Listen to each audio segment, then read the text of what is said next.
Bonjour tout le monde et bienvenue à un autre épisode de Politiquement parlant. C'est le balado politique avec Salim Idrissi et Georges Tsantrizos. Merci beaucoup d'être là. Merci de nous suivre. Merci pour tout l'amour que vous nous donnez à toutes les semaines. À tous ceux et celles qui se sont déjà abonnés sur notre chaîne YouTube, un grand merci à vous. N'oubliez pas que vous pouvez nous suivre sur toutes les plateformes audio. On est sur Spotify, Apple Podcast, on est sur Amazon. On a un compte sur Facebook, on a un compte sur Instagram. On est littéralement partout, même sur Twitter si vous voulez nous suivre. Faites ça pour nous aider. On l'apprécie énormément. Salim, comment ça va? Ça va, ça va. Écoute, George, j'ai fait un peu de déni comme quoi l'hiver était encore loin. Alors, je portais pas encore mon manteau, je portais juste ma petite veste. Je portais pas encore mes bottes d'hiver, je portais juste mes petites chaussures, mes petits running. Et puis là, je me suis rendu compte que il va falloir s'habiller un peu plus chaudement. Ben ouais, là. Exact. Mais au moins, parce que on a déjà parlé de ça, j'ai aucun problème avec l'hiver. Le froid, je m'arrange, je m'habille. Mais c'est c'est ça. Mais c'est la neige qui me dérange. Puis, bon. mais pas tellement. Tu sais, dans le nord, on a un chalet, tu vas dans le nord, tu vas skier, elle est belle la neige. Mais dans la ville, je n'en veux pas de neige. Et là, on a eu de la neige. Elle s'est assise 1, 2, 3 jours. Hier soir, je t'avoue que j'étais tellement heureux qu'il pleuvait et que toute la neige était fondue ce matin. Ouais, toi, tu préfères le verglas à la neige? Hein? Ben, heureusement, oui, non, heureusement, on n'a pas eu de verglas, mais la neige est partie. Puis ça me rend heureux. À part ça, ben, les fêtes approchent. On va avoir un autre épisode la semaine prochaine, je pense, qui sera notre dernier pour l'année. Donc, on aura le temps de discuter d'autres choses la semaine prochaine. Cette semaine, tu sais, à l'approche des fêtes, comme à l'approche de l'été, évidemment, les nouvelles commencent à être un peu plus perdu, il n'y a pas trop qui se passe, on cherche un peu ici et là des histoires à faire des nouvelles. Mais cette fois-ci, quand même, on a des nouvelles qui continuent, puis il y a de l'actualité là en ce moment. Ben, tu sais, c'est sûr que quand les politiciens ne sont pas en chambre, ben c'est des opportunités de visibilité. Alors, on s'assure toujours d'occuper l'espace médiatique. On dit que la nature a horreur du vide, ben les médias ont horreur du vide aussi. Alors, on essaye d'en profiter. Donc, il y a quand même quelques nouvelles réjouissantes. On va en parler, notamment l'entente entre le Québec et Terre-Neuve-Labrador sur Churchill Falls. Donc ça, c'est très bien. Mais en même temps, il y a des choses dans les affaires courantes qui sont quand même très importantes. Dans la perspective où Donald Trump va prendre les rênes du gouvernement américain le 20 janvier prochain, qu'il a parlé de son fameux des fameux tarifs à 25% là, qu'il veut mettre en place. Et ben c'est sûr que ça a poussé le premier ministre Trudeau à rencontrer ses homologues des provinces pour une discussion là-dessus et aussi pour leur présenter un plan. Le plan de comment est-ce qu'on va s'y prendre. Bon, alors évidemment, il y a des petites affaires ici et là qui sont sorties dans les médias, mais on ne saura jamais spécifiquement ce qu'il y a. Mais par contre, ce qui a retenu l'attention, en tout cas, ce qui a retenu mon attention, j'imagine d'autres personnes aussi, c'est que, comment je vais dire ça, c'est qu'il y a du monde au Canada qui sont prêts à faire la bataille et faire la démonstration que c'est pas juste mauvais pour le Canada, ce genre d'attitude de Trump. Ça peut être aussi mauvais pour l'économie américaine. Et ça, c'est quelque chose qu'on ne voit pas aux États-Unis, par exemple. On ne voit pas des gouverneurs d'État sortir publiquement et se lever debout devant Donald Trump. Au Canada, c'est différent. Puis, bon, là, on peut lancer des hypothèses. Est-ce que c'est différent parce que les premiers ministres des grandes provinces ne voient pas en Justin Trudeau le leader qu'ils auraient espéré pour prendre en charge ce dossier-là? Est-ce qu'ils se lèvent debout parce qu'ils savent que à la fin, c'est pas le premier ministre qui va assumer les conséquences de ces tarifs-là, mais ça va affecter on the ground, tangiblement, les provinces. C'est les premiers ministres qui vont devoir gérer tout ce bordel économique qui risque de cogner à la porte. On parle du Québec, on a des industries qui vont souffrir. Ontario, le sud de l'Ontario, l'industrie automobile, etc. Donc, moi, ça ne me surprend pas du tout que les premiers ministres sont sortis un peu en avant-de-scène. Et parmi les premiers ministres et je t'avoue que je m'attendais pas à ça, je pensais plutôt que ça serait qu'on verrait un leadership provenant du Québec.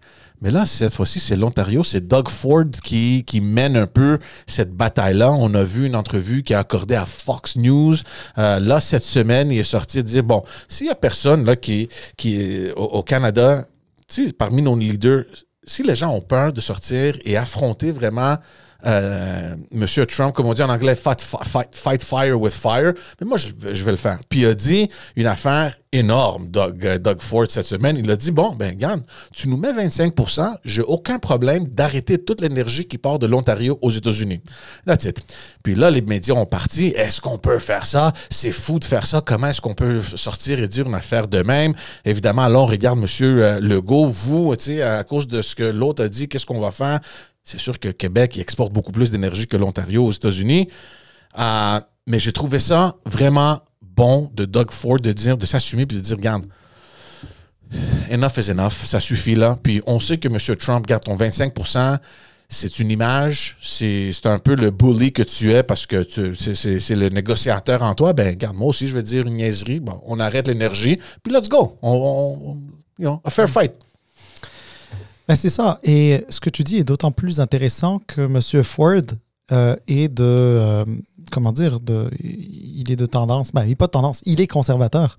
Donc là, loin de moi l'envie de dire qu'un conservateur canadien, c'est un Donald Trump, c'est pas ça ce que j'essaie de dire, mais ce que je veux dire par là, c'est que voilà la preuve que des conservateurs peuvent aussi lever le ton face un président républicain dont ils sont traditionnellement plus proches, dont ils sont plus proches du parti à tout le moins. Là, c'est en lien aussi, désolé de t'interrompre, mais en lien de ce que tu disais la semaine passée, où on spéculait sur les échanges, les négociations entre Trump et Poilievre, et faisons pas l'erreur de penser qu'à cause que c'est un républicain et un conservateur que les choses vont bien se passer non plus. Parce que la même chose que Donald Trump, son idéologie, c'est « je veux protéger les États-Unis », ben Poilievre, de son côté, il veut protéger le Canada. Donc... De toutes les manières, on va se le dire, pour M. Trump, bien se passer, c'est « tu perds, je gagne ouais. ». Tu sais, il n'y en a pas d'autre solution. Donc, que tu sois conservateur, libéral, communiste, qu'importe.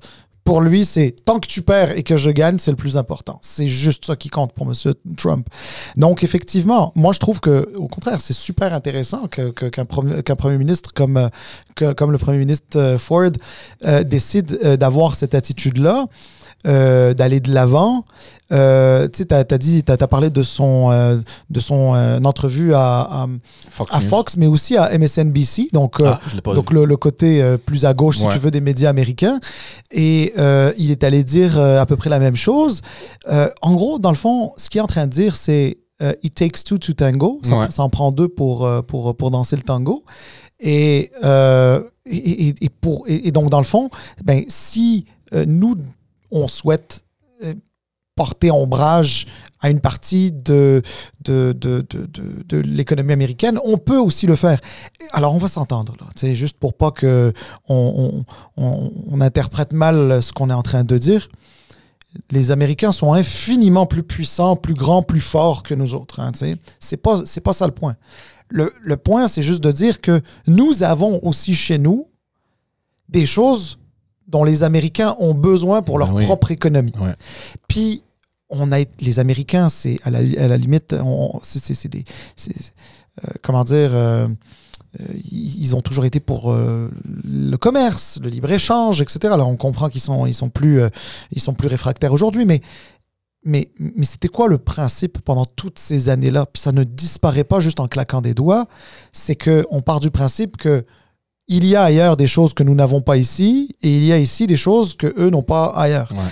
Et c'est ça l'échange de, entre guillemets, bons procédés au niveau économique. C'est là où on est censé être tous gagnants, tu sais.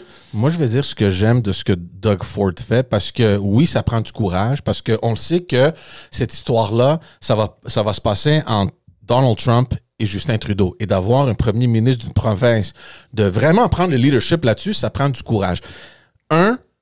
Moi, je néglige pas le fait qu'il se dirige vers une élection aussi. N'oublions pas ça. Hein? Monsieur Ford? Monsieur Ford. Ben, Monsieur Ford, il a déjà dit qu'il n'excluait pas des élections anticipées en 2025, alors que lui, il pourrait aller jusqu'en 2026. Ouais. Donc, il pourrait très facilement tourner cette situation-là en enjeu électoral. Donc, c'est une bonne stratégie. L'autre chose que j'aime de ce que Doug Ford a fait, c'est parce que pour l'instant, on voit la pression que Justin Trudeau reçoit de ses premiers ministres. On a vu la première ministre de l'Alberta, évidemment Doug Ford, il y a le premier ministre Legault aussi. Donc, on voit la pression des premiers ministres envers Justin Trudeau, mais on ne voit pas de pression de gouverneur d'État vers Donald Trump encore. Peut-être parce qu'il n'est pas encore dans le siège du président, on ne sait pas. Et ce qui est important pour les gens qui nous écoutent de savoir, c'est que les ententes commerciales, par exemple, avec Hydro-Québec et New York, Vermont, Maine, ça se passe pas avec la Maison-Blanche. C'est pas avec le président des États-Unis que ça se fait avec les gouverneurs des États. Et si Donald Trump prend des mesures dans cet échange-là, qui va nuire évidemment au commerce entre le Canada et les États-Unis, mais c'est les gouverneurs qui vont souffrir dans ces États-là. Et l'approche intelligente de Doug Ford, c'est de dire que moi, je vais couper l'énergie, mais c'est pas Donald Trump qui va le ressentir à Washington, ça, mais c'est le gouverneur des États avoisinants. OK? Donc ça, c'est très fort possible que le gouverneur dans ces États-là, et on rappelle les auditeurs, c'est des États clés que Donald Trump a gagnés pour se rendre à la Maison-Blanche. Je doute pas que ces personnes-là commencent à appeler puis dire « Hey, buddy, le gars là, juste au nord, il va fermer la switch, puis moi j'en ai besoin. » Tu comprends? Ouais. Donc c'est intelligent de mettre un peu plus de pression vers la Maison-Blanche, vers Donald Trump. Et tu sais, ça va faciliter, je pense, un peu les échanges. En passant, c'est pas juste parce que ce sont des États qui ont été clés pour la victoire de M. Trump. Non, en fait, c'est simplement parce que ce sont des États importants. Quand tu prends l'État de New York, c'est un État extrêmement important. Juste le Québec a une longue frontière avec l'État de New York. On vend de l'électricité à l'État de New York. Il y a des industries qui dépendent de cette électricité. Il y a probablement des foyers qui dépendent de cette électricité aussi. Peut-être là-dedans, des choses plus stratégiques comme, je sais pas moi, admettons des hôpitaux ou autres, mais tu sais, don't get me wrong, là, je suis pas en train de te dire qu'il faut faire. Mais de toutes les manières, c'est pas nous qui branchons qui et quoi aux États-Unis. Non, mais c'est quand même essentiel pour ces États. Non, mais effectivement, c'est essentiel. C'est-à-dire, il y a une dimension économique, il y a une dimension sociale, il y a plusieurs dimensions là-dedans. Alors, bref, tout ça pour dire que on a aussi certains moyens de pression. Il faut savoir les mettre en place. Puis, n'oublie pas une autre affaire, là. Parmi les intrants que nous exportons aux États-Unis, ça permet à des entreprises américaines de fabriquer, de produire des choses qui sont réexportées pour consommation au Canada. Exact. Donc, c'est ce que j'essaye de dire par là, c'est que dans le fond, non seulement ça va forcément devenir plus cher, donc ils vont être moins compétitifs, etc., mais en plus, ils en ont besoin pour leurs entreprises pour qu'elles puissent faire du cash. Alors, c'est sûr qu'on est en train de défier certaines règles économiques. En même temps, on essaye d'imposer un espèce d'enjeu qui est différent, celui que, dans le fond, il faudrait qu'aux États-Unis, on produise davantage. D'ailleurs, je pense que c'était hier et aujourd'hui, le président Trump était en train de dire qu'il faut produire plus d'électricité aux États-Unis. Ce qui n'est pas nécessairement une mauvaise chose en passant, parce que même si on leur vend en ce moment, nous, de notre côté, on a besoin d'électricité pour faire fonctionner nos entreprises. Puis quand je dis nos entreprises, je ne parle pas des petites entreprises qui ont besoin d'électricité, là. Moi, je te parle des grosses industries qui veulent s'installer. Tu sais. Bon, Nordvolt, ça va pas bien, mais à la base, tu comprends bien que Nordvolt, ça va tirer de l'électricité. On va en avoir besoin de plus en plus. Il y a des multinationales qui veulent s'installer ici. Il y a des gros projets qui vont être énergivores dont on va avoir besoin. Donc ça, c'est moins un problème parce que ça va libérer aussi une quantité d'électricité intéressante pour de la production ici locale, pour de la consommation ici locale, etc. Donc, moi, j'aime juste l'attitude de voir M. Ford user de l'influence qu'il peut avoir. Il n'a pas toute l'influence, mais il a des influences stratégiques qu'il est capable d'utiliser. Madame Smith en Alberta fait pareil, de manière peut-être un peu plus agressive par contre, mais ça c'est une autre histoire. Là. Il y a aussi tout un passif entre elle et le gouvernement fédéral et elle et Justin Trudeau, enfin en tout cas, et les libéraux fédéraux en particulier. Donc, il y a ça. Mais je veux juste te dire un truc. C'est sûr que les accords de commerce, enfin les accords internationaux d'une manière générale et le commerce international en particulier, c'est quelque chose qui relève du gouvernement fédéral. Les provinces ne seront pas à la table de négociation. Les provinces vont être informées. Elles ne vont pas être actrices nécessairement. Mais en même temps, tu l'as dit tout à l'heure, c'est les provinces qui écopent des décisions que le gouvernement fédéral pourrait prendre, et c'est l'économie des provinces, et c'est les gouvernements des provinces qui vont avoir à se ramasser, à devoir gérer toute la marmelade qu'il va y avoir autour de ça.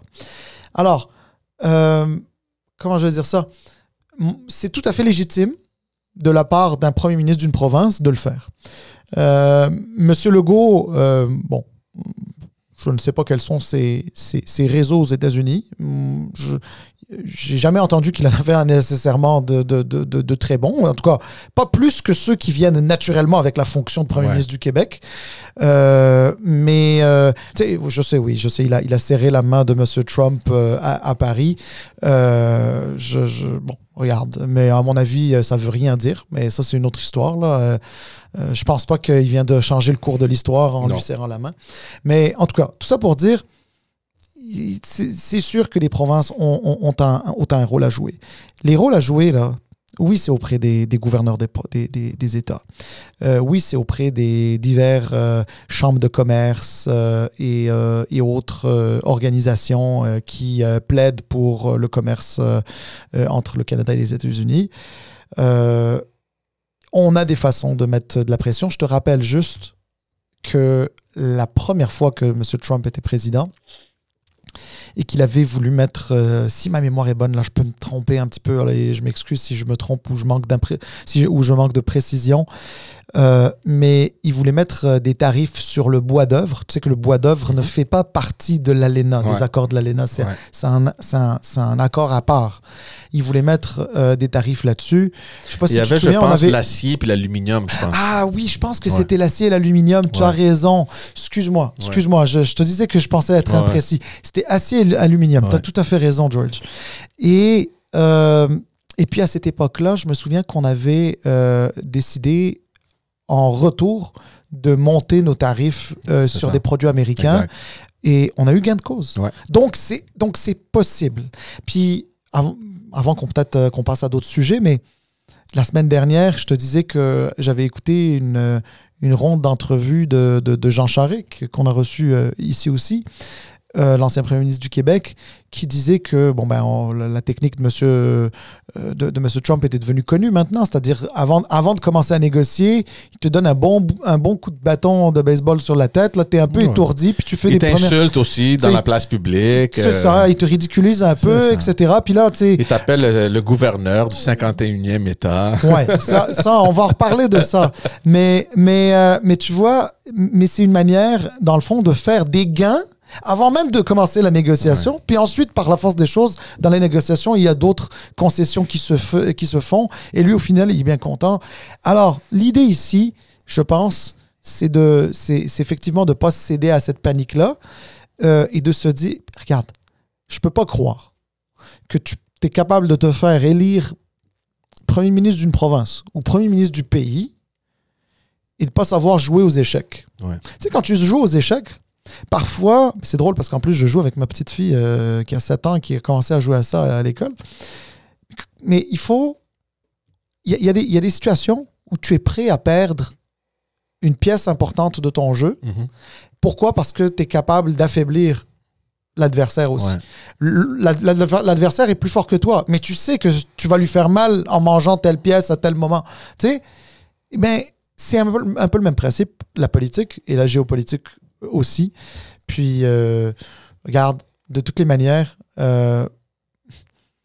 je crois qu'on est en train de passer à travers une période un peu particulière où les États-Unis se regardent juste vers eux-mêmes. Mais la réalité, c'est que le Canada a toujours été un bon partenaire pour les États-Unis, pas juste pour des questions économiques, mais tu sais, les Américains n'ont jamais eu vraiment de problème avec la frontière canadienne. Là, aujourd'hui, pour frapper sur le Mexique, ils frappent sur nous aussi, sur la question de la frontière. Mais honnêtement, on ne peut même pas comparer les deux frontières. Ça n'a aucun rapport. Là. Aucun rapport. Non, puis pour peut-être finir sur ce sujet-là, je retourne à Doug Ford parce que c'est une position qu'il a prise que je ne crois pas que les autres premiers ministres seraient prêts à sortir publiquement avec des annonces comme ça. Puis je regardais aujourd'hui, on va parler de l'annonce qui a été faite pour Churchill Falls, puis on a demandé à M. Legault s'il serait prêt à suivre Doug Ford sur cette affaire de l'énergie-là pour arrêter. Il n'est pas trop sûr. Il dit non, on n'est pas là, nous, on n'est pas là du tout. Je pense que le Québec fait beaucoup plus d'argent que l'Ontario dans les exportations d'énergie. Je peux me tromper, mais c'est des milliards. Donc, c'est des revenus considérables pour Hydro-Québec. Mais en même temps, aie le courage de dire, regarde, nous aussi, on va le faire.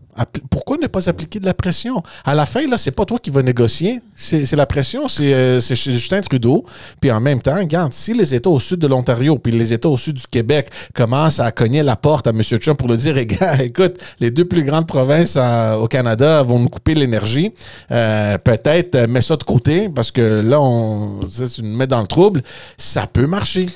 Ben oui, non, écoute, t'as tout à fait raison, mais tu sais, oublie pas, il faut toujours remettre le contexte dans une perspective politique. Monsieur Legault, avant même qu'il ne devienne premier ministre du Québec, disait « il faut qu'on vende de l'électricité aux Américains. Ouais. Ça a été, écoute, pas qu'on le faisait pas déjà, mais il n'a pas arrêté de dire ça, puis il voulait qu'on aille plus loin, puis qu'on en vende plus, puis qu'on fasse plus de cash avec ça, et que Revenu Québec remette des dividendes encore plus importants, et que ce soit des revenus pour l'État québécois. Tu sais, c'est sûr que s'il a dit ça pendant des années, puis tout d'un coup, il dit « ouais, ben là, on va peut-être les couper, là, l'électricité », c'est peut-être, pour lui, là, dans son narratif politique, il y a quelque chose qui ne marche pas. Ouais, il y a comme un engrenage. Il le sait que l'électeur moyen, il n'est pas dans les nuances. L'électeur moyen, tu ne vas pas lui dire « Non, mais tu sais, ça, c'est normal, c'était très bon à faire, mais aujourd'hui, c'est normal qu'on joue cette carte-là. » Non, il ne va pas s'embarquer là-dedans, hein. D'autant plus qu'il y a quand même du populisme dans son discours. Alors tu comprends que quand tu uses du populisme, tu ne peux pas rendre ton discours complexe, sinon tu perds l'attention des gens, tu perds l'adhésion des gens, donc tu ne veux pas aller là. Puis tu ne peux pas dire aux Québécois, nous, notre plus grande richesse, c'est notre hydroélectricité, puis de dire, d'un autre côté, ben, on n'en vendra plus aux Américains, ne serait-ce que pour mettre de la pression sur eux. Alors, lui, il va vouloir essayer d'aller sur, regardez, on est capable de faire des gains, on va aller raisonner M. Trump, je lui ai serré la main. Ouais, c'est ça. non, mais je fais une blague. Mais c'est une façon de dire tout ça que c'est sûr que c'est plus délicat pour monsieur Legault de dire ça aujourd'hui que pour monsieur Ford. C'est pour ça qu'il est resté loin de ce que monsieur Ford a dit. Et aussi, au moment où il signe un accord historique avec Terre-Neuve et Labrador pour plus d'électricité, et on va en parler tantôt, ben, si tu as plus d'électricité, mais que tu n'en vends plus aux États-Unis, ça se peut que tu te retrouves avec un espèce de surplus et tu ne veux pas de ce surplus d'électricité-là. Donc, il est en train de faire un deal en ce moment où l'électricité va lui coûter plus cher, mais dans une perspective de pouvoir fournir en énergie de grosses industries qui vont s'installer au Québec. C'est pas le moment pour lui de se faire dire ben non, finalement, tu sais, l'électricité, tu l'envoies pas à New York, tu peux l'utiliser. Bon, bref, il y a quelque chose de paradoxal qui va s'installer là. On va rester au fédéral parce qu'il y a deux autres petites choses qui se passent. Est-ce qu'on va avec le côté économique ou est-ce qu'on reste avec les États-Unis puis les insultes qui se lancent de part et d'autre?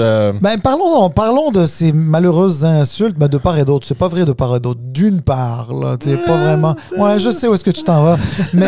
Non, parlons de ça parce que quand même, c'est en lien avec l'histoire des tarifs quand même. Là. On a parlé la semaine passée de ce tweet que Donald Trump a fait que le Canada deviendrait le 51e État. C'était une joke, tu sais, puis moi encore, là, je comprends pas pourquoi les médias le prennent tellement au sérieux, puis là, il continue, hein, comme on dit, il doubles down, tu sais, il continue, puis c'était un plaisir de rencontrer le gouverneur du Canada, puis on va avoir de bonnes discussions, puis tout va être bien pour nos pays, pour les deux parties. Le gouverneur, il a dit le gouverneur du grand État du Canada. Exact. Donc, comme si le Canada faisait partie des États-Unis, qu'il était le 51e État.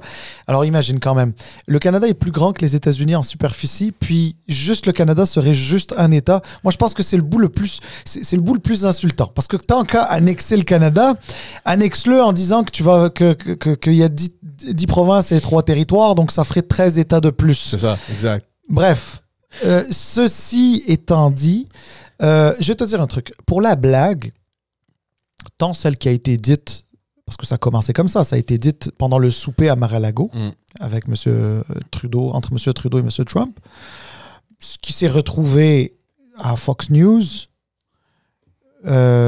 qui a fait en sorte qu'au Canada, les gens ont un petit peu réagi.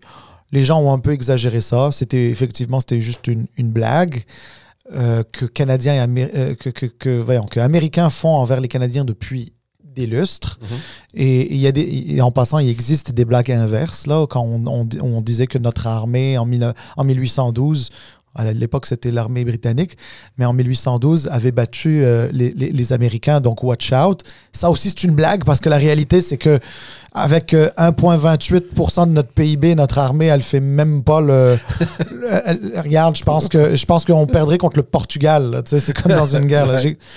Fait que... Bref, en tout cas, alors ça pour dire, puis je dis pas ça pour dénigrer mon pays, le Canada, je le dis parce que je trouve que c'est un peu ridicule, effectivement, ce bout-là, mais ça, c'est une autre discussion. Mais là où moi, ça commence à me taper un peu sur le système, c'est que, OK, il a fait sa blague à Mar-a-Lago, il a étiré sa blague sur Twitter avec sa photo faite avec l'intelligence artificielle. Pour dire que je me moque de vous un petit peu, ça va.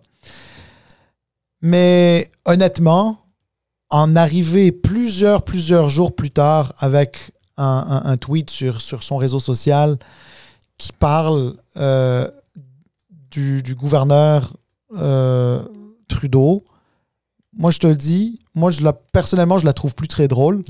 Parce que là, je veux dire, OK. Il aime sûrement pas Trudeau. Puis tu sais quoi? Trudeau non plus n'aime pas Trump. Mais Trudeau respecte le président des États-Unis.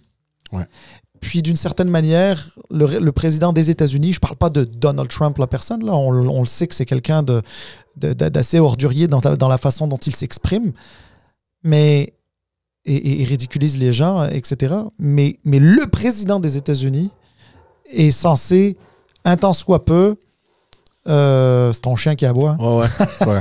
mais le président des États-Unis est censé, un tant soit peu, respecter la fonction qu'il y a devant lui. Puis derrière, il doit avoir un respect mutuel, même si on n'est pas toujours d'accord. On est quoi, 38 millions de Canadiens? sais, je veux dire, sur 38 millions de Canadiens, tu dois en avoir une centaine qui aimeraient peut-être faire partie des États-Unis, là, tu sais. Pas plus que ça, j'exagère, je sais pas, peut-être qu'il y en a plus, mais c'est une façon de dire, les Canadiens sont très fiers de leur histoire. Faut pas oublier, hein, le Canada est né aussi du fait que les loyalistes sont restés dans les provinces britanniques, les colonies britanniques du Nord, etc. Puis on est très différents. L'une des raisons pour laquelle au Canada, la couronne d'Angleterre est encore chef d'État du Canada, c'est justement un clin d'œil historique qui rappelle que nous ne sommes pas des Américains, que nous ne voulons pas être des Américains. On aime les Américains, on aime les États-Unis, ça c'est sûr, mais que nous ne le sommes pas. Donc c'est vraiment, honnêtement, c'est vraiment insultant.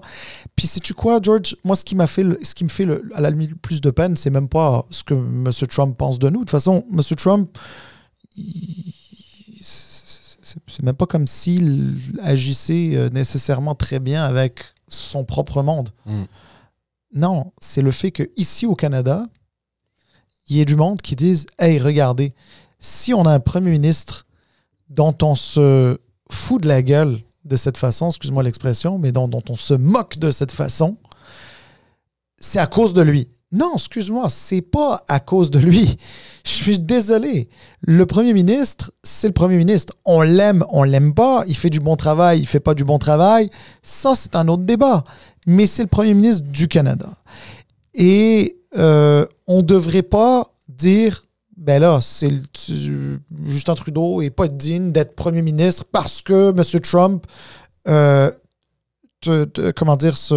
moque de lui. Je m'excuse, mais les seules personnes que M. Trump félicite, congratule, applaudit, dont il dit du bien, c'est toutes des gens qui sont infréquentables. Ouais. Je m'excuse, là, mais tu sais, quand il fait l'apologie de Vladimir Poutine, ben, je pense pas que ça parle à beaucoup de Canadiens, ça. Ouais.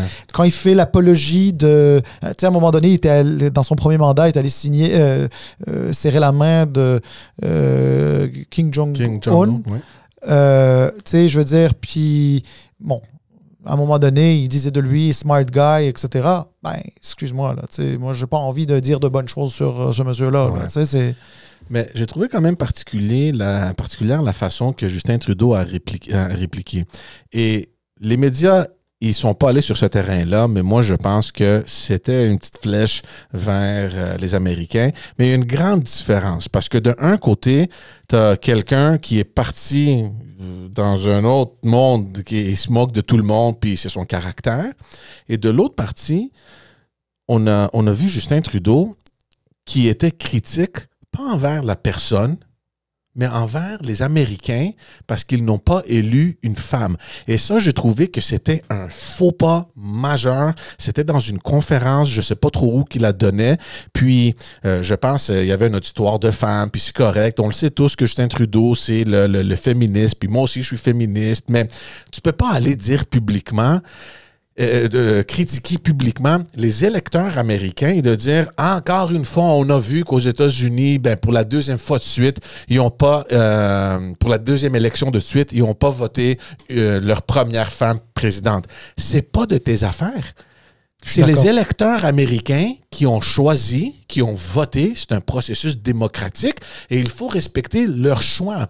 Donc, moi, j'ai vraiment pas compris cette petite flèche, cette petite attaque-là que je pense était vers Donald Trump, mais en fin de compte, c'était une insulte envers les électeurs américains qui ont élu Donald Trump avec une forte majorité. Là. Tu peux pas... Je n'ai pas compris celle-là. Puis tout au long de... Je pense que c'était hier que je l'ai vu ou avant-hier, je me rappelle pas, mais... Tu sais, les conseillers de Justin Trudeau, là, quand encore là, puis on en a déjà parlé dans un autre épisode, tu vois pas qu'est-ce qu'il est en train de dire. Tu sais, son discours là, que tu viens de mettre devant lui, tu l'as pas lu.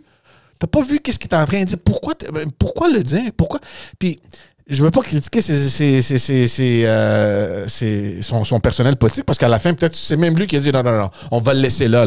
Tu sais, on va envoyer un petit coup à Donald Trump. Mais c'est pas à Donald Trump que tu envoies le coup, là.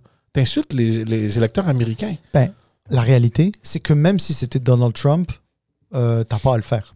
sais, moi, honnêtement... Ouais, joue pas à ce game. Non, joue pas à la game. non, ouais. mais tu sais, tu vas négocier avec. Tu vas négocier avec. As-tu besoin d'ouvrir ce front-là? Tu sais, tu es allé à Mar-a-Lago pour montrer comme quoi tu as une bonne relation avec et que tu es capable de travailler avec de manière sereine. Ouais. Si tu envoies ce message positif-là, ben ne viens pas miner ce message positif par un message négatif. Ouais, ouais. Donc là-dessus, je suis d'accord avec toi. C'est un peu dommage. Mais en fait, politiquement, je pense que politiquement, C'était maladroit. C'était maladroit, certes. C'était inutile, parce que je vois même pas véritablement qu'est-ce qu'il y avait à gagner là-dedans. Tu sais, puis t'as raison là-dessus. C'est-à-dire que t'es le chef d'un gouvernement, t'es le chef du gouvernement d'un pays, qui est le Canada.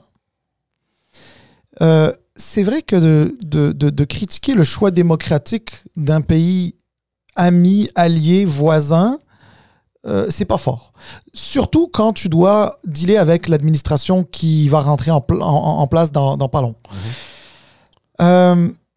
Moi, ce que j'ai envie de dire par contre, et puis c'est pas pour excuser la chose, mais peut-être un peu pour l'expliquer, c'est que souvent quand les politiciens, la plus grosse erreur que les politiciens font, c'est mélanger le discours politique avec une pensée philosophique ou sociale.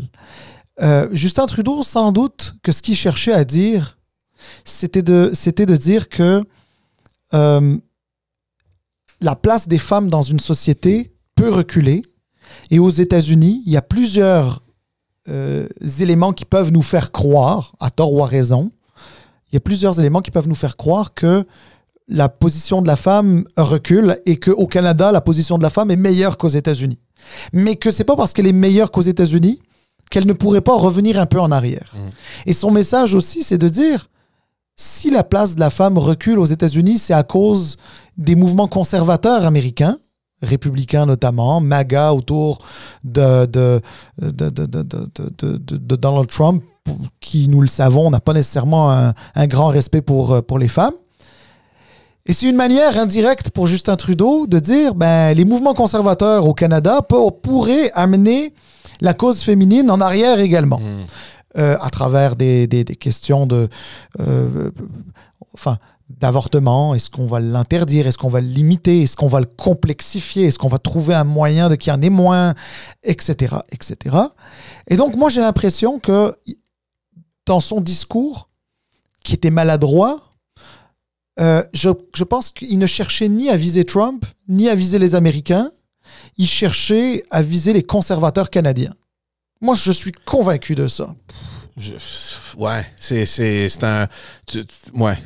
faut vraiment l'analyser, il faut aller vraiment loin pour pogner ce message-là, par exemple. Mais je suis d'accord avec toi. Ouais. Mais d'ailleurs, c'est tellement loin que c'est la raison pour laquelle il a manqué son coup. Ouais. C'est la raison pour laquelle, finalement, tout le monde lui a dit mais ça va? Tu sais, je veux dire, tu vas négocier avec Trump. C'était-tu le temps de lui dire hey, j'aurais préféré que ce soit Kamala?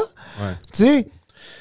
Non, mais même ça, partage tes opinions personnelles. C'est pas ça le problème. Moi, le problème que j'ai, c'est que t'es sorti critiquer la population américaine. Hey, buddy, c'est la démocratie, que tu l'aimes ou non. Tu peux pas critiquer les gens qui votent, là. Ouais. Tu sais, on vit où, là? Non, je sais. Mais encore une fois, j'essaye pas là, de lui trouver des portes de sortie, loin de là. Je pense que c'était malhabile, c'était maladroit. Mais ce que j'essaye encore une fois de dire, c'est que lui, dans sa tête, c'est regardez, le message était... C'est pas parce qu'on est une société... C'est pas parce qu'on est une société riche, c'est pas parce qu'on est une société relativement en bonne santé, qu'on est une société libre, on est une société qui respectons, dans laquelle nous respectons les femmes. Il faut pas prendre ça pour acquis, on peut reculer. La preuve, aux États-Unis, on recule tellement que ça fait 2 fois en 8 ans qu'on dit non à une femme pour le poste le plus important. En gros, on était prêt aux États-Unis à voter pour un noir américain 2 fois plutôt qu'une. Au lieu d'une femme. Au lieu d'une femme. Ouais. Mais en autant que ce soit un homme. Alors, c'est un peu le message subliminal qui est envoyé. Et je peux pas croire que son objectif n'était pas local. Et c'était pas une manière de dire méfiez-vous de ces mouvements conservateurs. Il en existe au Canada. Et votez pas pour eux autres. Ouais. Moi, c'est comme ça que je l'interprète. Non, je vois ton point. Puis encore là, j'ai de la misère à voir comment, à travers ce qu'il a dit, il a gagné son pari que ce message-là soit compris. Il l'a perdu. Non, mais il l'a perdu. Il a perdu. Mais je vais quand même dire un truc là-dessus parce que le bout qu'on n'a pas évoqué encore,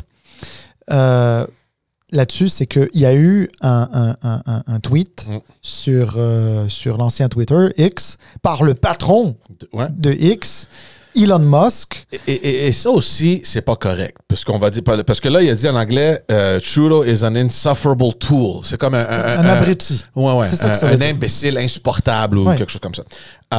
De un, tu vas faire partie maintenant de l'administration. T'es pas élu, mais... c'est pas encore officiel qu'il va faire partie de l'administration, mais son nom circule. Ouais, mais il a quand même nommé à la tête d'un département qu'ils vont créer. Puis il est très proche. Exactement. Il est très, très proche. Exactement. Donc, en même temps, c'est la même chose qu'on disait avec Donald Trump.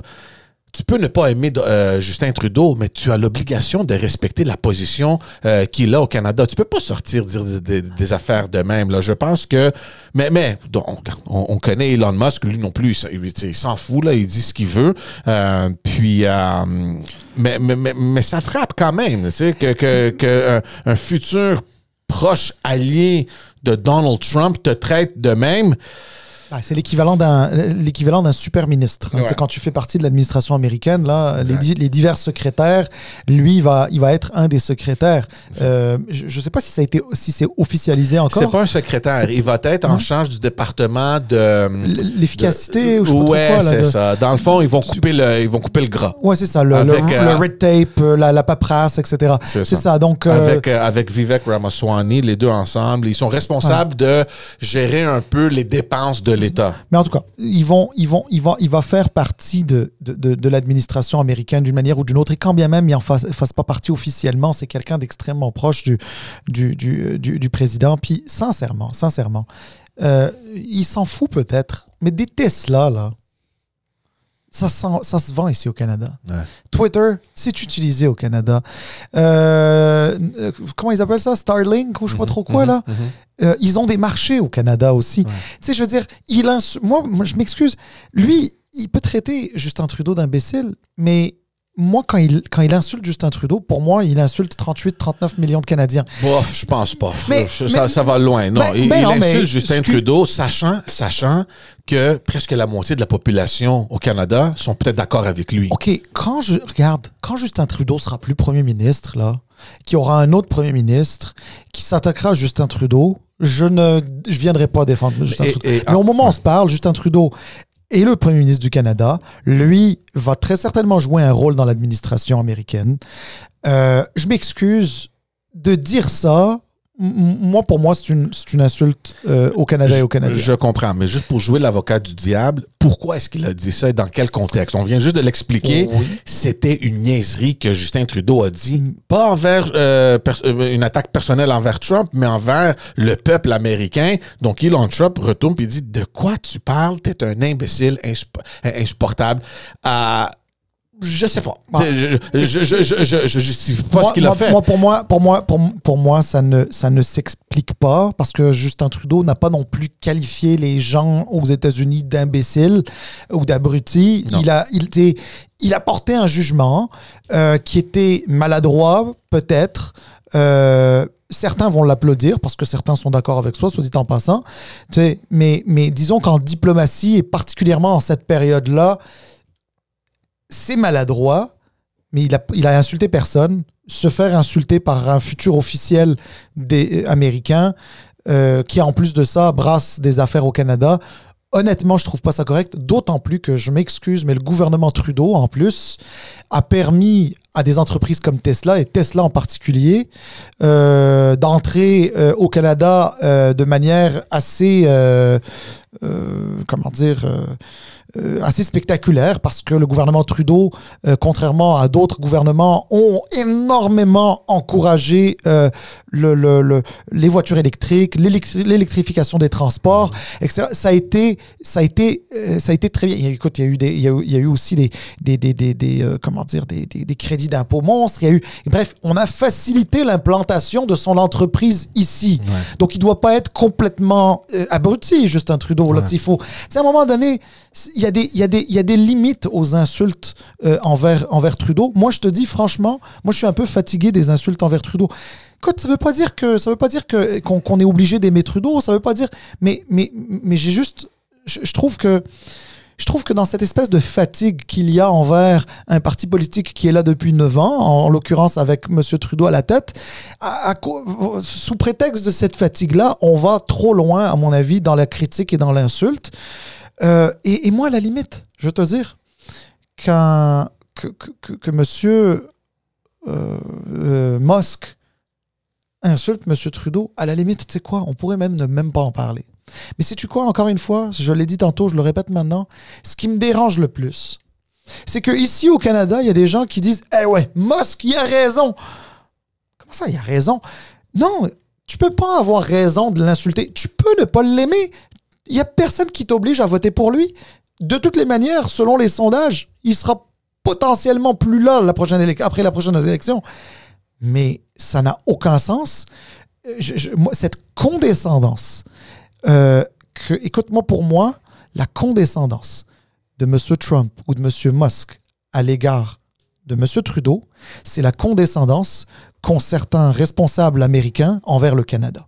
C'est le reflet de leur condescendance. Ouais. Non, puis là, je suis d'accord avec toi. Tu sais, quand on ouvre cette porte-là, c'est comme si tu donnes le feu vert à n'importe qui de suivre ton exemple. Puis à un moment donné, il va falloir qu'on se calme tous, là, d'un bord et de l'autre. Mais ouais, juste pour finir sur ce chapitre-là, parce que et je vais revenir sur ce que Justin Trudeau a dit. Et encore là, moi, ce qui m'étonne, c'est pas qu'il ait dit ce qu'il a dit, mais que quelqu'un a pensé à l'écrire dans ses notes. Puis si on pense, là, réfléchis à ça. Justin Trudeau qui critique une population de ne pas voter une femme à son gouvernement, ça vient d'un leader politique, d'un parti au fédéral qui n'a jamais, le seul parti au fédéral qui n'a jamais été dirigé par une femme. Puis, c'est le seul.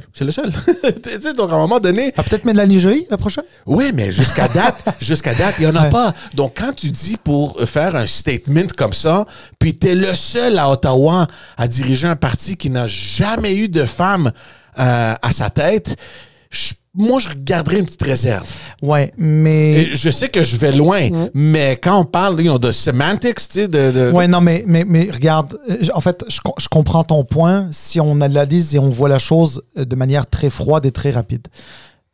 Non, excuse-moi, George, la réalité, c'est que M. Trudeau, depuis 9 ans, en a fait énormément pour les femmes. La première, déjà, c'est que c'est la première fois dans l'histoire du Canada au niveau fédéral. Parce qu'au niveau provincial, Jean Charest l'avait fait avant. Mais au fédéral, c'était la première fois qu'il y avait une parité homme-femme au Conseil des ministres. Okay. Dans le temps aussi, on donnait des ministres, des titres de ministres délégués à la majorité des femmes, alors que sous M. Trudeau, il n'y avait pas de ministre délégué. Tous les ministres étaient des ministres en titre.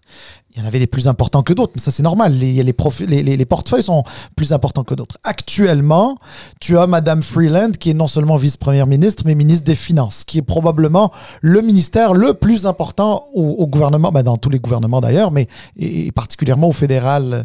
Tu sais, la ministre des Affaires étrangères, c'est une femme actuellement aussi. Okay. La ministre de la Défense, c'est une femme aujourd'hui. La ministre des Transports au Canada en ce moment, c'est une femme aujourd'hui. La ministre du Développement économique, c'est une femme aujourd'hui. Je ne parle pas de M. Champagne qui est au niveau de l'industrie. Donc, à un moment donné, on ne peut pas dire que c'est un parti ou un premier ministre qui n'a pas fait de place aux femmes. Je te comprends. Et oui, peut-être qu'il est le premier à penser à cette parité-là, mais il n'est pas le premier à accorder des postes névralgiques à des femmes. Ben voyons. Et finance, affaires étrangères. Attends, parce que moi, j'ai vu un tweet de Chantal Hébert qui répondait justement à Soraya Martinez qui disait exactement ça. Il faut reconnaître que Justin Trudeau, blablabla, est le premier.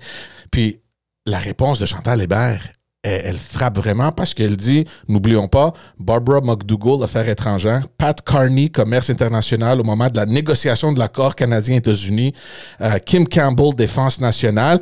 Ça, c'est quelques-unes des postes stratégiques occupés par des femmes sous Brian Mulroney. Donc, oui. Mais alors, tous ces postes-là, en tout respect pour Mme Hébert, que j'adore, d'ailleurs, je suis un fan absolu de Mme Hébert, mais en tout respect, tous les postes qu'elle a nommés, là, sont occupés par des femmes en ce moment? Oui, non, mais la réponse, c'est que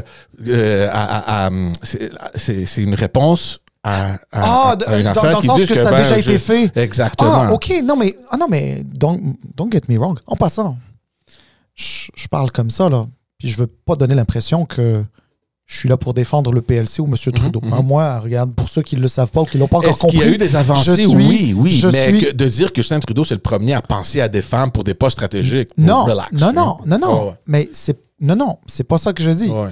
C'est juste que ton affirmation de tantôt pour dire c'est le seul parti qui a jamais été dirigé par une femme. Mais c'est je t'ai vrai, dit, mais c'est pas parce que c'est le seul parti qui a pas été dirigé par une femme que les femmes n'ont pas joué des rôles majeurs. Tu sais, je pourrais te dire aussi, là en l'occurrence, Mme Hébert, attends, Mme Hébert, elle parlait de qui? Elle parlait de Brian Mulroney. Ouais. C'est vrai. Je m'excuse, le parti de Brian Mulroney n'existe plus. Le conservatisme de Brian Mulroney n'existe plus. Okay. Le conservatisme aujourd'hui, c'est pas le conservatisme de Brian Mulroney, c'est même pas le conservatisme des Québécois. C'est un conservatisme très hardcore de l'Ouest canadien. J'ai rien contre l'Ouest, j'adore en passant l'Ouest, mais qui était autrefois l'Alliance, le Reform. Mais ils sont pas encore au gouvernement, donc donne-leur la chance. Mais attends, mais Harper, il venait d'où? C'est Harper qui venait de là. Okay. Harper a été près de 10 ans premier ministre du Canada. Puis je m'excuse, je te dis pas qu'il n'y avait pas eu des femmes qui ont eu des postes importants avec, mais sous Harper, les femmes ont eu moins d'importance que sous Trudeau. Don't get me wrong. Oui, et même sous Brian Mulroney. Mais je suis pas... Mais regarde, je suis pas en train de dire que Harper n'aime pas les femmes. C'est loin de moi. J'ai aucun doute. Je veux pas. Regarde, là, je veux pas qu'on fasse de discussion de lui est moins pire que l'autre et moi je suis moins pire que... Non. C'est pas... Il est pas anti-femme, là. C'est pas ça que je suis en train de dire. Je suis juste en train de dire que dans le conservatisme d'aujourd'hui, qui n'est pas celui de M. Mulroney dont parle Chantal Hébert, si on compare juste les deux derniers premiers ministres qui ont gouverné pendant 9 ans et plus, c'est-à-dire M. Trudeau et M. Harper, il n'y a pas eu de femme qui était ministre des Finances. Il n'y a pas eu de femme qui était ministre de la Défense. Il n'y a pas eu de femme qui a été ministre des Affaires étrangères, sauf erreur de ma part, mais je ne crois pas. Il n'y a pas eu de femme qui a été au transport non plus sous M. Harper. Il y a eu beaucoup de ministres délégués, ça c'est vrai. Puis bon, il y a eu Mme Ambrose qui a eu le ministère de l'Environnement, qui est quand même un ministère très important. Mais parce que juste avant, puis on va terminer, c'est parce que le point que Justin Trudeau faisait, c'est que c'était sur la position de femmes à la direction, une chef d'État, quelqu'un d'importance, à la tête. Mais ça, c'est pas sa faute non plus. T'sais, à un moment donné, il va falloir qu'il y ait certaines candidatures féminines. La semaine dernière, on disait peut-être que Mme Joly serait intéressée. Écoute, peut-être que Mme Joly ou peut-être que Mme Freeland serait... Mais d'ailleurs, ça fait bien ça fait un lien, d'ailleurs. On va faire le point avec Mme Freeland, mais juste pour terminer, c'est parce que quand tu sors pour dire quelque chose, il faut quand même penser un peu parce que tu veux pas te mettre dans le coin. Parce que on peut critiquer les autres partis, mais le Parti conservateur a déjà eu une femme à sa direction, même le NPD, même le Bloc, et t'es le seul. Donc, c'est un cheap shot, mais quand même, c'est important à le mentionner. Tu me dis, le Bloc a déjà eu une chef? Mais oui, il n'y avait pas Madame Ouellette? Madame Ouellette, Ouais, ouais, ça. on l'a oublié rapidement. Elle a jamais été élue au Bloc, mais oui, effectivement, Ben elle a oui, déjà mais été chef du Bloc. Kim Campbell aussi, c'était pour un tout petit bout. Oui, mais... ça a été un petit bout. Oui, mais je veux dire, regarde, je m'excuse, mais pour la cause des femmes, là, pour la cause des femmes, si tu me demandes de choisir entre des rôles névralgiques dans un gouvernement et symboliques comme chef, je préfère névralgique au gouvernement que symbolique comme chef. Puis là, on est littéralement dans le symbole de « elle a été chef ». Maintenant, moi, je suis convaincu que dans ce parti-là, à un moment donné, ils vont être en mesure de voter pour faire élire une femme à sa tête. Et peut-être que ça s'en vient plus tôt qu'on ne le pense. Mais je veux juste pas juger là-dessus. Alors, je me sens un peu mal dans cette discussion-là parce que je donne un peu l'impression que je défends le PLC là-dedans. C'est pas du tout mon objectif. Je n'ai pas de lien avec le PLC. Puis ceux qui le savent déjà. Ceux qui ne le savent pas, ils vont l'entendre maintenant. Au fédéral, je suis... orphelin. Orphelin. Comme moi. Orphelin. Et puisqu'on parlait de Mme Freeland, ça a l'air, bien que, évidemment, les partis en question l'ignorent ou le négligent, il paraît qu'en arrière-scène, il y a une petite grogne qui se dessine entre Mme Freeland et M. Trudeau, spécifiquement sur ce qu'on avait parlé de la semaine passée où M. Trudeau voulait donner une pause de la taxe de la TPS aux Canadiens pendant 2 mois, je pense. Donc, puis ça bouleversait un peu les plans de Mme Freeland parce qu'on se rappelle, en début de l'année, quand elle a déposé son budget, elle a pris un engagement quand même ferme qu'elle n'allait pas dépasser un déficit plus de 40 milliards de dollars. Elle était arrivée vraiment juste là, mais avec cette nouvelle proposition qui vient littéralement du bureau du premier ministre, il paraît que c'est vraiment pas quelque chose que ministre Freeland voulait ou qu'elle aurait proposé. Mais là, ça la met dans le trou d'un autre 6 milliards de dollars. Puis c'est elle qui va paraître un peu qu'elle a perdu sa crédibilité. Puis ça, c'est le directeur parlementaire du budget qui est sorti dire que ces mesures-là, ils vont nous rendre encore un peu plus dans le trou d'environ entre 4 et 6 milliards de dollars, dépendamment. Mais donc ça, elle est un peu positionnée. Elle est mal positionnée. Je vais expliquer un petit peu tout ça parce que, honnêtement, c'est un peu, dans les médias, la manière dont c'est ramené, c'est un peu désordonné. Bon, tu as raison sur un truc. Premier élément, et c'est le plus important, oui, Mme Freeland, comme ministre des Finances, avait promis, s'était engagée à ce que le déficit ne dépasse pas 40 milliards de dollars dans les exercices financiers du gouvernement. Il se trouve que, en fait, la mécanique, comment ça fonctionne, c'est que quand tu finis une année financière, c'est-à-dire tu anticipes ton déficit. Tu commences par anticiper ton déficit. Puis, dépendamment de comment va l'économie, ça peut bien aller, puis ton déficit pourrait être moindre. Mm-hmm. Ça peut mal aller, puis ton déficit peut être plus large, puis tu peux tomber pile poil exactement dans tes prévisions. Généralement, quand tu clôt ton exercice financier le 31 mars, tu envoies tous tes comptes, tous les comptes du gouvernement au vérificateur général du gouvernement, à la vérificatrice en l'occurrence en ce moment. Puis au mois de septembre, la vérificatrice, elle est capable de remettre un rapport. Dans ce rapport-là, elle dit, bon, effectivement, au 31 mars dernier, le déficit, ou voilà c'est quoi l'état des finances publiques, le déficit était plus grand, plus petit, ou exactement ce qui était prévu. Parce que c'est dans les comptes de chaque ministère qu'elle est capable de voir. C'est pour ça que le vérificateur, parfois, il tape sur les doigts de certains ministères, etc. C'est comme ça. Donc là, et généralement, ça, on le sait quand il y a une mise à jour économique qui se passe à l'automne. Vers la fin de l'année, oui. Mais généralement, c'est à l'automne. Normalement, c'est après les 6 premiers mois, 7 premiers mois. Donc, tu fais une mise à jour parce que ça te permet de dire, bon, ben voilà où est-ce que j'en suis. Tu commences par confirmer quel était le déficit de l'année passée. Mm-hmm. Puis ensuite, tu dis, est-ce que ton déficit anticipé pour l'année suivante Est-ce qu'il tient la route encore, oui ou non? Là, il n'y en a pas eu de ce qu'on appelle en anglais un Fall Economic Statement. Donc, l'énoncé économique ou la mise à jour économique d'automne. Il n'y en a pas eu. Il y a eu toute une discussion. Là, finalement, elle va avoir lieu la semaine prochaine. Et là, le directeur parlementaire du budget, parce que lui, il existe pour ça, pour donner un état des finances publiques en fonction de l'information qu'il a. En passant, j'adore cette position-là. Puis on devrait peut-être l'avoir au Québec. Absolument. D'ailleurs, en passant, je sais que le Parti libéral du Québec et Monsef Déragi, qu'on a déjà reçu ici... ça fait des mois qu'il le propose. Ça fait un petit bout qu'il le propose, effectivement. Mais ça pourrait finalement arriver, hein, éventuellement. En tout cas. Alors, le directeur parlementaire du budget, qui est là de manière apolitique, est là pour donner, l'état des finances publiques en fonction de l'information qu'il a. Évidemment, il n'y a pas toute l'information, c'est au gouvernement de pouvoir la lui acheminer. Lui, il te dit, à la fin novembre, on n'est même pas rendu à l'énoncé économique, parce qu'il n'y a pas encore eu lieu. À la fin novembre, il dit, moi, selon ce que je vois, on est déjà à 46-47 milliards de déficit, soit 6 à 7 milliards de plus.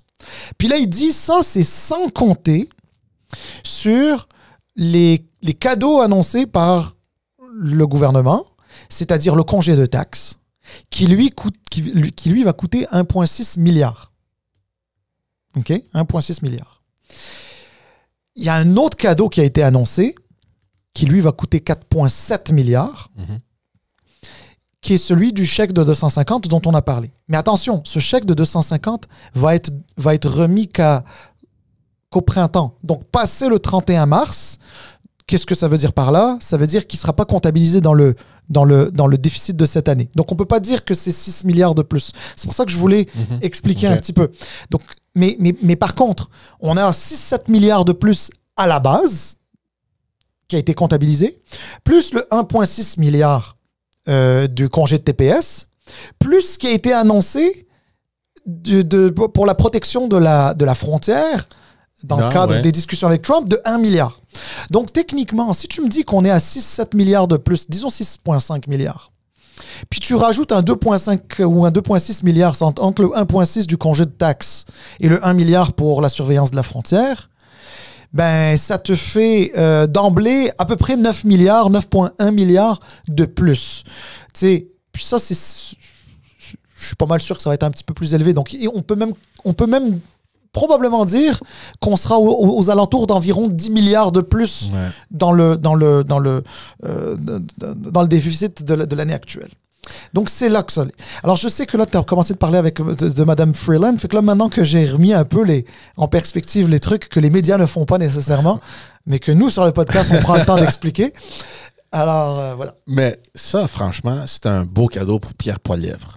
Et pourquoi j'ai dit un beau cadeau? Parce que la dernière semaine ou 2 semaines, et les médias ont beaucoup joué là-dessus, c'est qu'on aurait vu un Pierre Poilievre un peu affaibli par tout ce qui se passait. Il n'y avait pas vraiment une position ferme sur la proposition de Donald Trump. Apparemment, il serait pris par surpris par le voyage de Justin Trudeau à Mar-a-Lago. Mais là, on revient aux finances, puis je pense que c'est le point fort un peu de Poilievre. Il reprit un peu ses attaques. Ça va vraiment pas bien avec Freeland. Puis je suivais un peu les périodes de questions cette semaine, puis il revient avec Mark Carney. Puis, tu sais, Mark Carney, pour ceux qui ne savent pas, c'est quelqu'un c'était le directeur de la banque, le gouverneur de la Banque du Canada, de Londres. Là, il revient. Ça a l'air qu'il veut faire une carrière politique. On parle de lui comme un potentiel successeur à Justin Trudeau. Puis, il l'amène continuellement dans le discours, Poilievre, parce qu'il dit, regarde, tu as une ministre de la Finance, tu viens de la mettre de côté parce que tu entends les conseils de Mark Carney, mais c'est elle qui va être critiquée avec ces décisions-là. Puis en tout cas, c'était une affaire vraiment intéressante. Moi, j'aime beaucoup ces échanges-là au Parlement. Je trouve que Poilievre, il est très, très fort. C'est un excellent parlementaire. Il critique très bien aussi. Mais pour revenir à Freeland, tu es en charge du portefeuille du gouvernement. Puis tu as un premier ministre qui s'ingère dans tes affaires. Puis il dit, je m'en fous, on fait ça. Et est-ce que c'est possible que effectivement il y a une grogne entre les deux? Et je pense que oui. Écoute, moi, je peux pas croire qu'il y en ait pas. Bon, d'abord, juste une mini nuance, j'en fais souvent. Est-ce qu'un premier ministre s'ingère dans les affaires de sa ministre des Finances? Oui, parce que c'est le patron, c'est le boss. Ouais. Cela dit, c'est pas parce que c'est le boss qu'il n'y a pas de frustration. C'est certain que si le ministère des Finances, même pas la ministre, mais si le ministère des Finances arrive en disant, en passant le congé de taxes, c'est une très mauvaise idée, puis le chèque de 250, c'est une très mauvaise idée parce que ça ne respecte pas une certaine logique économique et que la ministre des Finances, elle a tous ces chiffres-là en main, toutes ces analyses-là en main. Puis en plus de ça, si cette ministre des Finances, et ça je le sais pas, mais si cette ministre des Finances-là a en plus des ambitions politiques post-Justin Trudeau, je peux comprendre que si le premier ministre ou son bureau l'a forcé à aller dans ce sens-là, ça se peut qu'elle veuille s'assurer de prendre un peu de distance, puis que son entourage coule aux médias l'information selon laquelle ça fait pas beaucoup de sens économiquement que de procéder à telle chose. Moi, je ne peux pas croire que ça se soit rendu dans les médias. Et sans que ça soit vrai. Mais sans que ce soit... Non, mais tu sais, c'est pas parce que quelque chose est dans les médias que c'est nécessairement vrai, on s'entend. Mais j'ai envie de te dire, c'est trop sensible pour que ce soit quelque chose d'inventé et sorti d'ailleurs. C'est forcément venu de l'entourage proche de Madame, de Madame Freeland. Puis d'ailleurs, je veux pas changer de sujet, mais je veux faire juste une connexion. Moi, j'ai un peu le sentiment, puis c'est souvent ça qui arrive en fin de régime, parce que je présuppose, en raison des sondages, que c'est un fin de régime, mais les Canadiens nous tous, Canadiens, allons décider à un moment donné.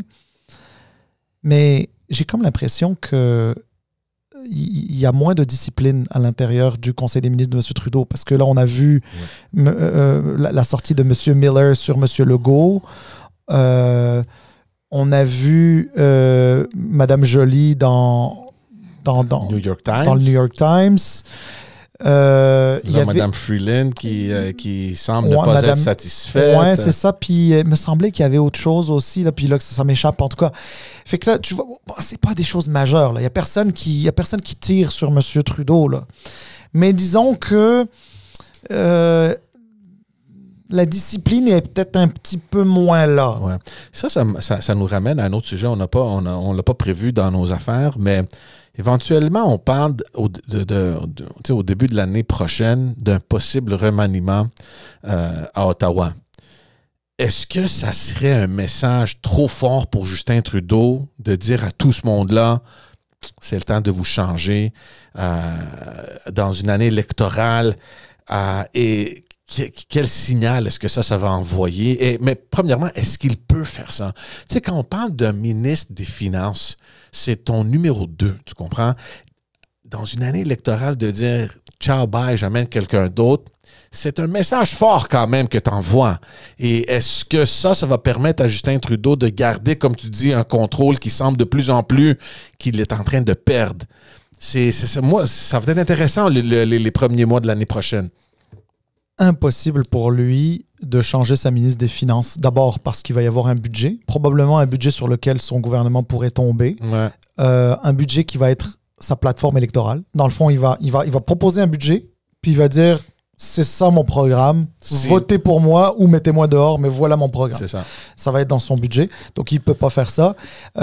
Aussi, rétrograder ta ministre des Finances, c'est aussi un aveu... C'est fort. Mais c'est un aveu d'échec. Ouais. C'est un aveu d'échec, c'est quand même fort. Je ne crois pas non plus qu'il changerait, par exemple, Mme Joly de place, parce que t'as pas besoin de comment dire d'instabilité sur les affaires internationales en ce moment, quand toi-même tu sais pas combien de temps il te reste, est-ce que tu vas te faire réélire? Non, tu sais, je veux dire, il y a bien des affaires. Par contre, honnêtement, pour la majorité, M. Leblanc aussi, il ne bougera pas, d'autant plus qu'il joue un rôle stratégique maintenant sur les questions de sécurité de la frontière avec les Américains. Mais je pense que tous les autres postes, ou presque tous, pourraient être remaniés. Tous ou presque. T'sais. Je te rappelle qu'avec le départ de Pablo Rodriguez, il n'y a pas eu de remaniement. Il y a juste eu une ministre qui a récupéré le portefeuille de M. Rodriguez. Moi, je pense que... Je ne sais pas s'il va le faire, mais moi, je pense qu'il devrait le faire. Et moi, si j'étais lui, je le ferais. Je le ferais pour donner l'impression d'avoir un peu plus de souffle, pour essayer de récupérer une petite partie de l'agenda politique. Il ne va pas le récupérer en entier, c'est sûr que non, mais juste un petit peu, là, au moins dans les premières semaines, premiers mois. À mon avis, il devrait. Franchement, il devrait le faire. On verra. On verra s'il le fera ou non, mais je pense qu'il devrait le faire. OK, parlons de Churchill Falls. Maintenant, une annonce qui vient tout juste de se faire à l'heure qu'on enregistre. Une entente quand même importante. Une entente qui causait pas mal de problèmes entre Québec et Terre-Neuve-Labrador, que finalement, M. Legault et le premier ministre de Terre-Neuve-Labrador ont renégocié. Je ne sais pas si elle était due maintenant. Je pense qu'elle était due dans le temps, mais ils ont pris un peu d'avance là-dessus. Je pense que c'est une bonne chose. Elle est due dans 17 ans, figure-toi. Ouais. C'est une entente, je pense, si je ne me trompe pas, de 1969. Et elle devait durer 52 ans, je crois. Non, elle a été mise à la poubelle en contrepartie de la signature d'une nouvelle entente. Puis oui, tu fais bien de mentionner que ça a été un gros enjeu entre Terre-Neuve-Labrador et le Québec. Mais c'est un bon coup, ça. Je pense que M. Legault termine bien son année avec cette annonce-là. Je pense aussi, mais avant d'arriver au bon coup, on va juste donner un petit peu de contexte aux gens qui nous écoutent, parce que pour les détails de l'annonce, on va en parler aussi, mais à la limite, tous les médias en parlent, donc on ne perdra pas trop le temps ici. Mais je pense que pour beaucoup de gens, ce qui est important de savoir, c'est que c'est une entente où vraiment le Québec avait de l'électricité qui venait de Terre-Neuve et Labrador c'était quasiment gratuit. Ouais. George, là, c'était quasiment gratuit. Puis nous, on le recevait quasiment gratuit, vraiment très peu cher. 0,2 cents le kilowattheure. Même pas une scène le kilowattheure. Ouais. 0,2 cents le kilowattheure. Et ça depuis... 0,02. Non, 0,2 cents. Ah, ouais, c'est ça. 0,2 cents. Tu sais, donc, c'était quasiment gratuit. Puis nous, à côté de ça, on recevait, puis, c'est-à-dire Hydro-Québec le recevait, puis il revendait aux Québécois et à l'international bien plus cher. Et donc finalement, Hydro-Québec faisait de l'argent avec ça.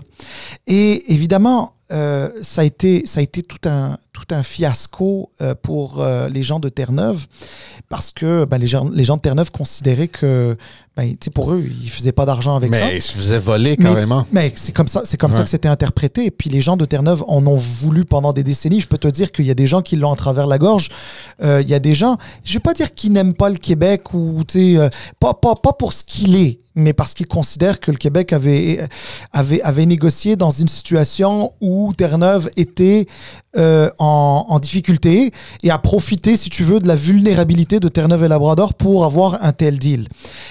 Ce qu'il faut quand même savoir à la défense du Québec, c'est que ce contrat-là, à l'époque, la raison pour laquelle il s'est fait, c'était un si bon deal, c'est parce que le Québec avait pris tous les risques de toute la construction qui s'est faite à Churchill Falls. Et tu sais, c'est un peu comme ça. À partir du moment où toi, tu investis, puis tu mets de l'argent, puis que tu prends les risques, c'est normal que d'un autre côté, tu Tu sais, c'est comme quand tu es en business, là, quand tu es en affaires. Là.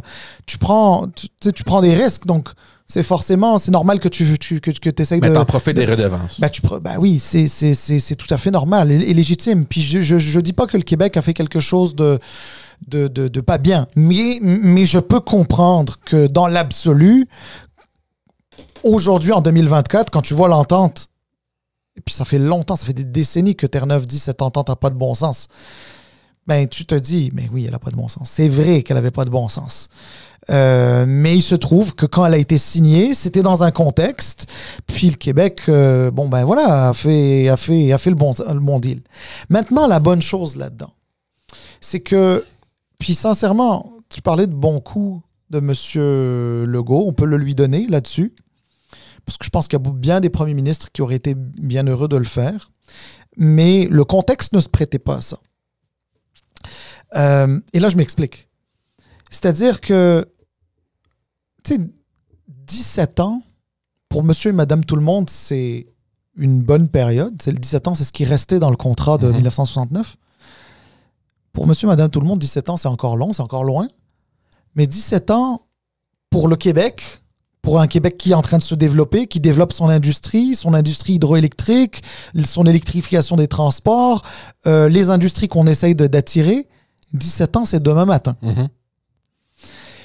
Alors l'idée, c'était d'essayer de voir comment est-ce qu'on peut arranger, si tu veux, cette anomalie de contrat tout en étant gagnant, dans une situation gagnant-gagnante, dans une vraie situation de partenariat. Les Terre-Neuviens allaient finalement respirer un peu financièrement sur cette question-là, et les Québécois pouvoir voir à long terme. Et alors là, je m'explique un petit peu. C'est que nous, on a des besoins d'électricité. Je sais que c'est fou de le dire. On est l'endroit d'électricité par excellence, puis on dit on a besoin d'électricité. Pourquoi? Parce que, quand tu as des gros projets comme Nordvolt qui viennent s'installer, tu sais, il y avait Volkswagen qui s'est installé à St. Thomas, dans le sud de l'Ontario, dans le coin de London, enfin, en tout cas, dans le sud-ouest là, de l'Ontario. Ils avaient cherché potentiellement à s'installer au Québec. Ils ne se sont pas installés au Québec parce que le Québec ne pouvait pas répondre à la demande en énergie. Ouais. Tu imagines, on ne pouvait pas. Nous, au Québec, qui fournissons l'électricité, on n'est pas capable. Tu sais, pour toutes les raisons aussi qu'on a évoquées en début d'épisode, là, on va en avoir de plus en plus besoin. Parce qu'on les veut, ces projets-là. Ouais. On les veut ici. Puis là, qu'est-ce qu'on va faire? On va-tu construire un nouveau barrage, nous autres? Ça coûte cher de construire un nouveau barrage. Ça prend beaucoup plus que 17 ans pour construire un nouveau barrage. Ça prend, oui, et ben de l'argent. Exactement. Ouais. Et tu vois, ça, c'est un très bon point que tu dis. Non seulement ça prend beaucoup de temps, ça prend beaucoup d'argent. Alors, l'entente d'aujourd'hui, elle fait en sorte que le kilowattheure qui nous coûtait peanut, c'est-à-dire 0,2 cents du kilowattheure, aujourd'hui, à partir d'aujourd'hui, on va commencer à le payer 4 cents du kilowattheure. C'est 20 fois plus cher. Mais même avec le 20 fois plus cher, ça coûte pas ce que ça coûte que de construire des barrages, etc. Ouais. Regarde, juste la Romaine, là. Ouais. Le barrage de la Romaine, ça coûtait plus d'1 milliard de dollars, hein, tu sais, genre de construction. Là. Enfin, bref, j'ai pas les chiffres exacts, là, mais ça coûtait extrêmement cher. Je te parle même pas de la Bay James, puis tu sais, ça fait des décennies maintenant, ça. Tu sais, la Romaine, c'est plus récent. Comment je te dirais ça?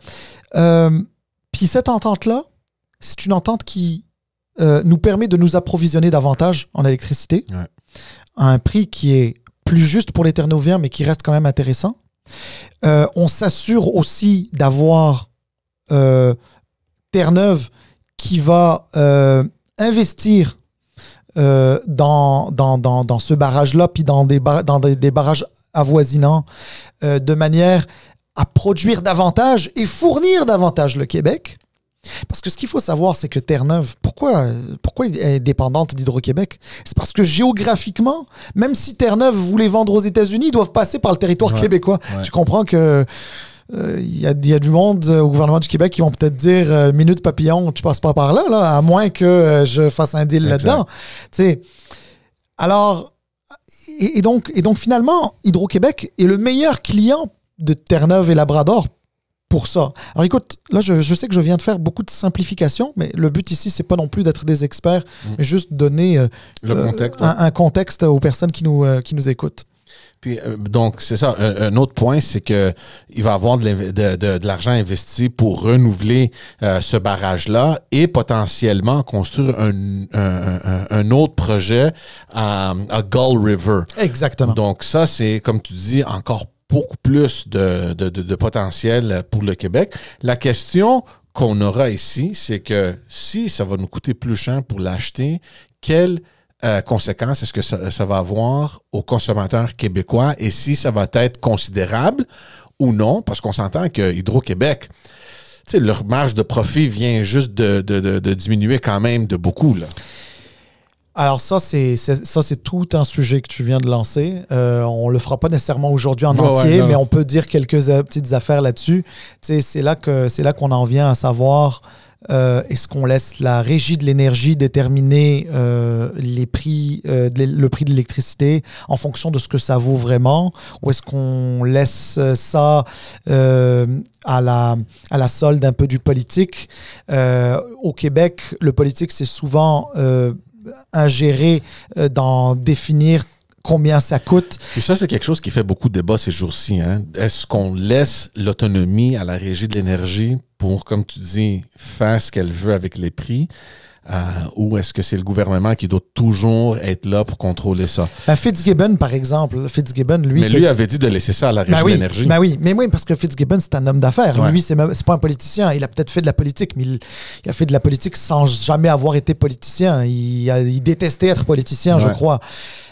Mais lui, il part du principe que juste économiquement, pour que Hydro puisse faire du cash et que ce cash-là revienne après au gouvernement du Québec. Mais c'est comme une mini-déréglementation, si on veut, parce que on enlève un peu le gouvernement de la formule, de l'équation, de contrôler un peu les prix. Mais en même temps, la régie, elle est là pour déterminer un prix en fonction de divers facteurs.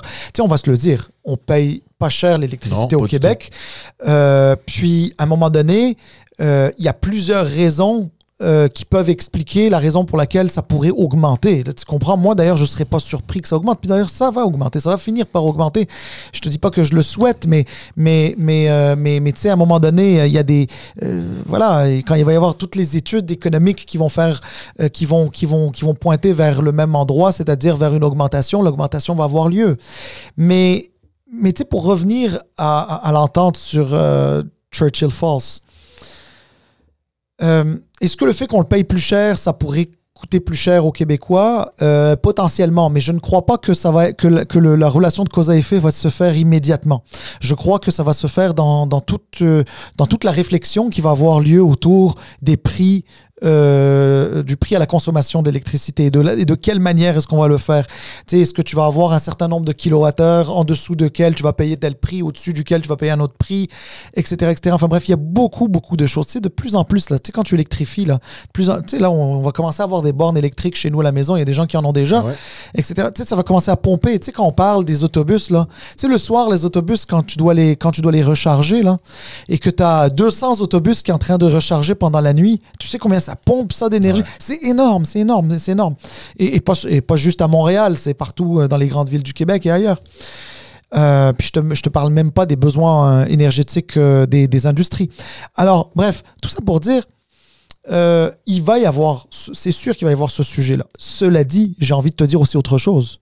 Ce qui aurait eu un impact direct sur le prix de l'électricité sur le consommateur québécois, ça aurait été qu'on décide de faire des investissements très solides dans de nouveaux barrages ou des choses comme ça. Parce que non seulement, effectivement, c'est une question de temps, tu répares à zéro, là. Ouais, exactement. Oui. Là, en l'occurrence, Churchill Falls existe. Tu parlais de Gull River aussi. Il va y avoir des investissements. C'est des investissements que Terre-Neuve et Labrador va faire.